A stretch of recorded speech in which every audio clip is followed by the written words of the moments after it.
Assalamualaikum warahmatullahi wabarakatuh. Yang terhormat, Ibu Nur Hasanah selaku dosen pengampu mata kuliah Konsep Dasar Bahasa Inggris SD dan rekan-rekan yang berbahagia.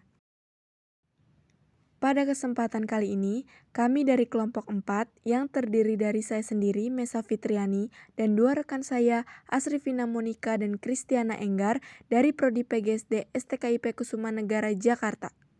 Adapun subbahasan yang akan kami sampaikan nanti yaitu wawancara kepada kakak kelas dan video pembelajaran. Berikut video wawancara yang dilakukan oleh rekan saya, Asrifina Monika dan Kak Indri selaku narasumbernya. Assalamualaikum warahmatullahi wabarakatuh. Selamat sore semuanya. Perkenalkan, nama saya Asrifina Monika dan di sini saya bersama dengan kelompok saya yang beranggota Mesa Fitriani dan Kristiana dari kelompok 4 mata kuliah Bahasa Inggris. Sebelum masuk ke pertanyaan mengenai kendala atau hambatan dalam pembelajaran bahasa Inggris di SD, waktu dan tempat saya persilakan untuk kakak memperkenalkan diri. Oke, semuanya perkenalkan, nama saya Indriani Susanti. Kebetulan saya mahasiswa PGSD semester 7. Oke. Dah. Selanjutnya untuk ke pertanyaan Kak, kita mau wawancarain tentang kendala atau hambatan dalam pembelajaran bahasa Inggris di SD. Kakak kan sudah mengajar ya di Iya. SD mana tuh Kak? Di SD ITL Kafi, Jakarta. Oh, iya. Kendala atau hambatannya Kak di dalam Kakak mengajar gitu, mengajar bahasa Inggris di dalam kelas. Oke. Kalau yang biasa dirasakan ya kebanyakan ya, karena saya mengajar kelas 4. Kelas 4, hambatan yang biasa dirasakan saat pembelajaran bahasa Inggris yang saya ketahui itu, sekarang lagi materi present continue, pokoknya tenses tentang tenses. Nah, jadi kesulitannya adalah anak-anak menghafal rumus tensesnya itu. Penempatan kata-kata kerjanya itu mereka masih rada bingung gitu. Penggunaan huruf belakang es, terus yang tambahan verb yang ada ing-nya gitu-gitu. Pokoknya pengolahan kata kerjanya mereka masih bingung sih. Itu sih yang dirasakan saat ini untuk materi tenses. Oke, baik Kak. Selanjutnya tentang metode pembelajarannya itu seperti apa sih Kak dalam mengajar bahasa Inggris di SD itu? Oke, karena sekarang kita masih online ya, biasanya kita tuh pembelajarannya antara pakai video pembelajaran atau kita lewat Zoom. Nah, sebenarnya lebih enak Zoom sih. Kenapa?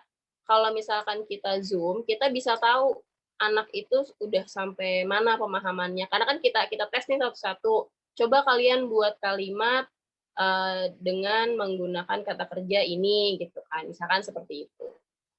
Itu aja sih palingan metode pembelajarannya. Pakai media pembelajaran yang ada saat ini, video pembelajaran.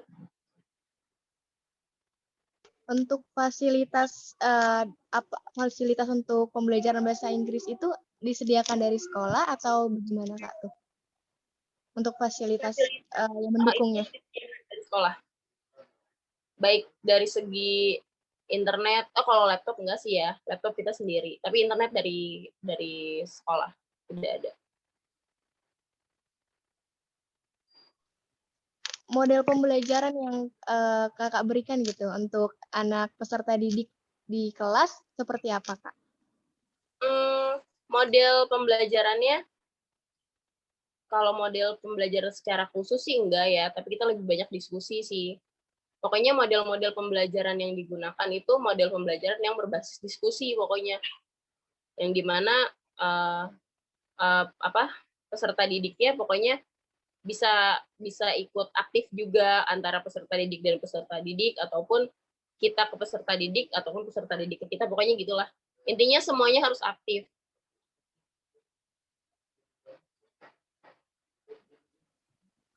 untuk anak-anaknya nih, Kak, itu aktif nggak sih dalam pembelajaran bahasa Inggris atau dia hanya gurunya aja gitu yang ngomong gitu, tapi anak-anaknya hanya diam, hanya melihat aja gitu, hanya mendengarkan doang gitu?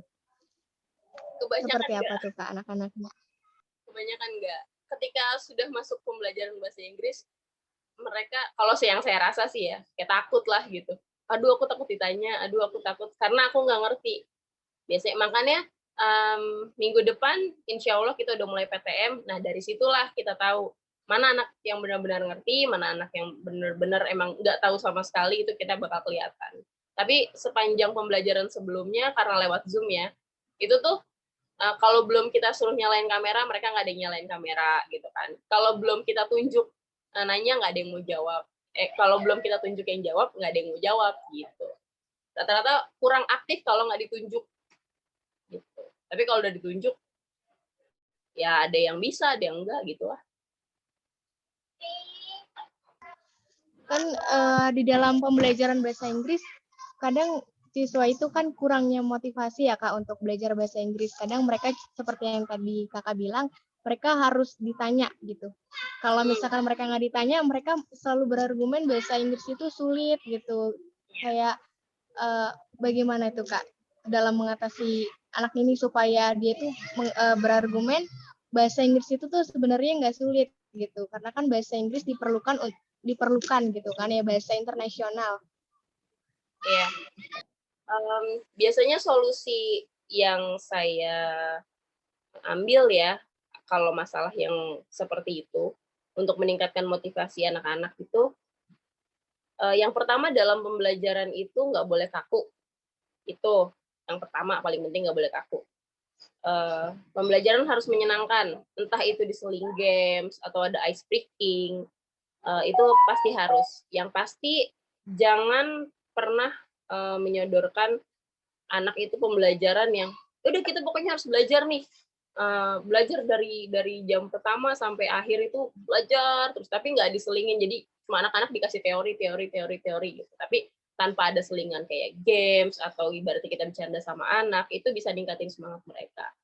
Jadi pembelajaran harus, apalagi untuk anak SD ya, itu menyenangkan, itu intinya.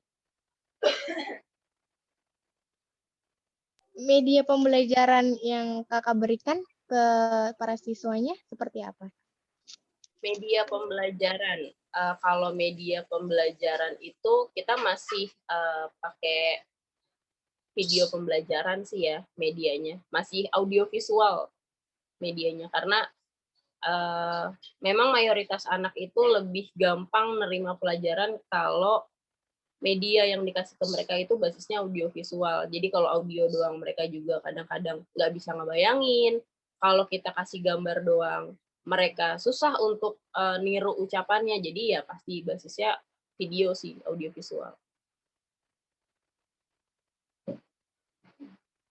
Terima kasih, Kak, sudah mau kelompok kami wawancarai.